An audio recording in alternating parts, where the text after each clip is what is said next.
Rapidamente aqui, a manchete de hoje, que diz respeito ao nosso dia a dia, é a decisão de ontem da segunda turma do Supremo Tribunal Federal, inocentando por unanimidade o casal Gleisi Hoffmann e Paulo Bernardo da acusação de lavagem de dinheiro e também de corrupção.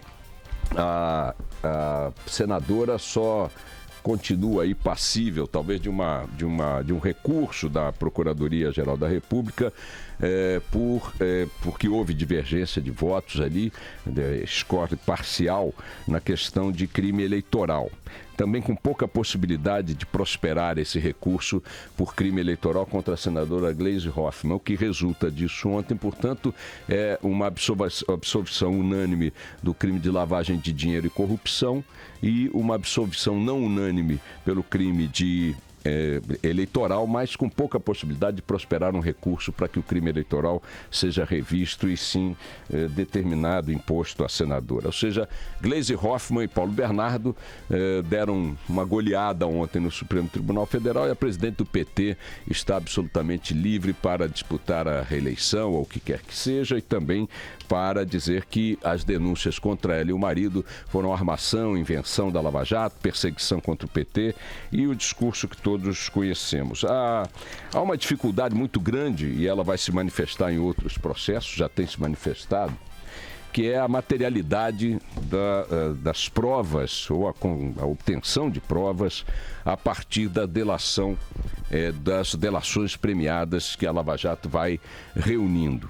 Você prende um empreiteiro, prende um lobista, prende um doleiro, prende um intermediário, prende um operador, tem provas contra ele, ele confessa os crimes, nas negociações de delação premiada diz como é que construiu os seus crimes, com que objetivo os construiu, aponta os agentes políticos, os agentes de Estado que se associaram a ele nessas operações, diz que entregou dinheiro vivo para essas pessoas há 5, 6, 8 anos atrás. E cadê a prova material dessa entrega? Cadê o trânsito desse dinheiro? É muito difícil para os procuradores, para os investigadores, para a Polícia Federal apresentar provas cabais desse tipo de associação criminosa entre os agentes públicos e os operadores da corrupção e os beneficiados por ela. Então, dentro dessa ideia de que sem o batom da cueca, na cueca, a condenação não acontecerá, é muito provável que em outros processos o mesmo tipo de decisão do Supremo se estabeleça, derrubando, jogando por terra aquilo que a Lava Jato tenha conseguido contra esses políticos. É muito difícil que as investigações consigam materialidade nas provas em 100% das delações dos delatores.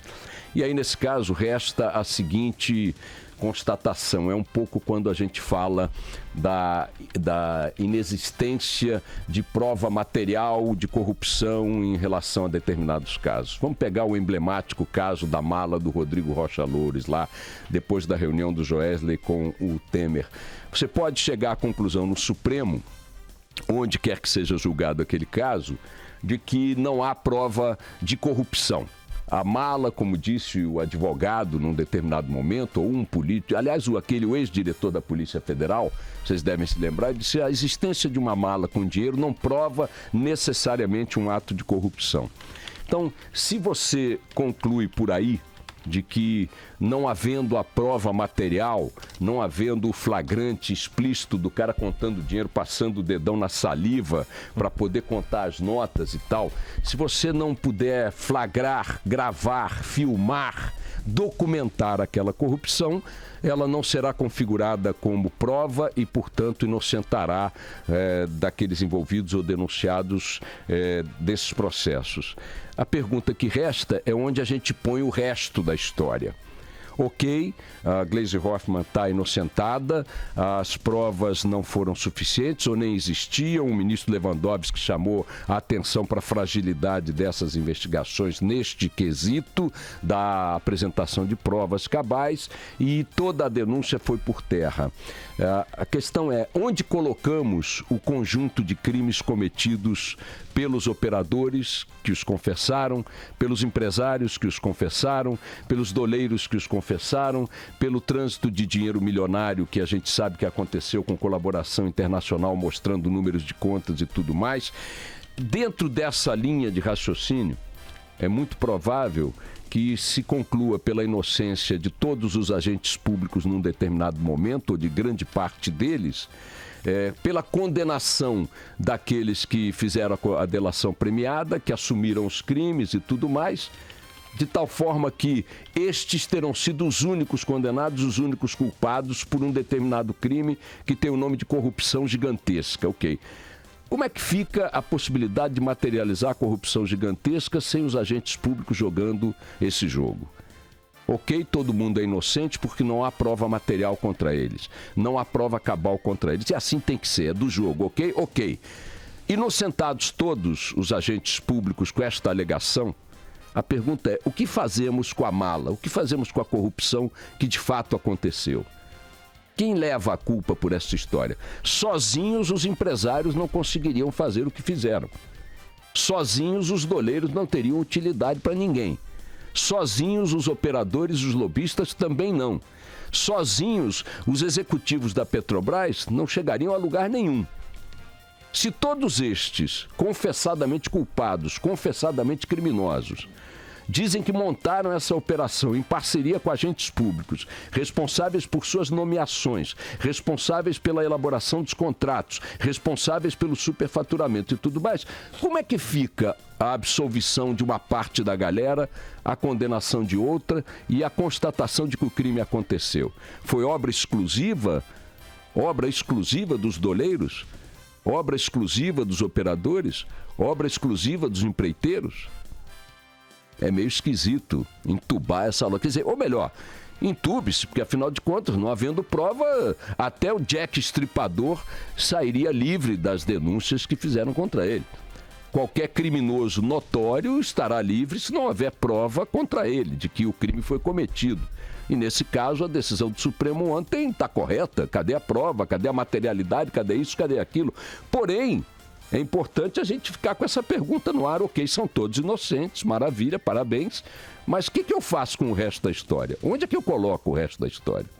Em cima dessa decisão de ontem, está todo mundo especulando que isso possa ser uma indicação de que essa mesma turma do Supremo, semana que vem, julgando os recursos da defesa de Lula, poderá tomar decisões que favoreçam Lula no caso da condenação que já está imposta a ele de 12 anos de prisão, 12 qualquer coisa, e ele cumprindo pena lá em Curitiba. Esse julgamento nessa mesma turma relacionado ao Lula vai acontecer na semana que vem. Alguns analistas, gente que acompanha esse assunto, está dizendo, olha, esta decisão de ontem desta turma, que é a mesma que vai julgar os recursos do Lula semana que vem, indica que há uma tendência favorável ao Lula também nessa próxima decisão. Há opiniões divididas entre os analistas desse assunto. Eu acho, aqui na minha ignorância, não sou estudioso de processo, que uma coisa é uma coisa, outra coisa é outra coisa. O que se fez ontem lá no Supremo foi não se aplicar uma sentença condenatória a Gleisi Hoffmann e ao seu marido. E o que vai se fazer semana que vem, na mesma turma do Supremo, é analisar a possibilidade de anulação de sentença condenatória já existente no Tribunal Regional Federal, primeiro no juiz Sérgio Moro, depois no Tribunal Regional Federal da 4ª Região, e confirmado em todas as instâncias a que a defesa de Lula recorreu até agora.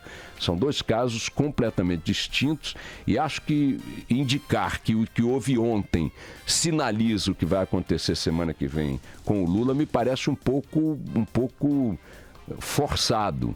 Não há essa indicação de que a segunda turma do Supremo, por ter agido como agiu ontem, agirá na mesma linha semana que vem em relação ao Lula. A condenação do Lula já está feita, confirmada, e em relação a ela há consistências processuais, probatórias e tudo mais que são distintas daquelas que favoreceram a senadora Gleisi Hoffmann ontem. De qualquer maneira, semana que vem os fatos estarão aí colocados de forma definitiva. Vamos aguardar para ver no que dá. E repito, todo mundo é inocente, maravilha, solta todo mundo, libera todo mundo, mas pergunto, o que fazemos com o fato que aconteceu?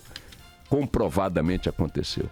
A corrupção que está sendo investigada pela Lava Jato em todas as suas frentes é materialmente óbvia, materialmente evidente. Os criminosos que confessaram os crimes, detalharam os crimes, confessaram os crimes e detalharam os crimes. O que fazemos com o resto da história se todos são santos? Vamos lá.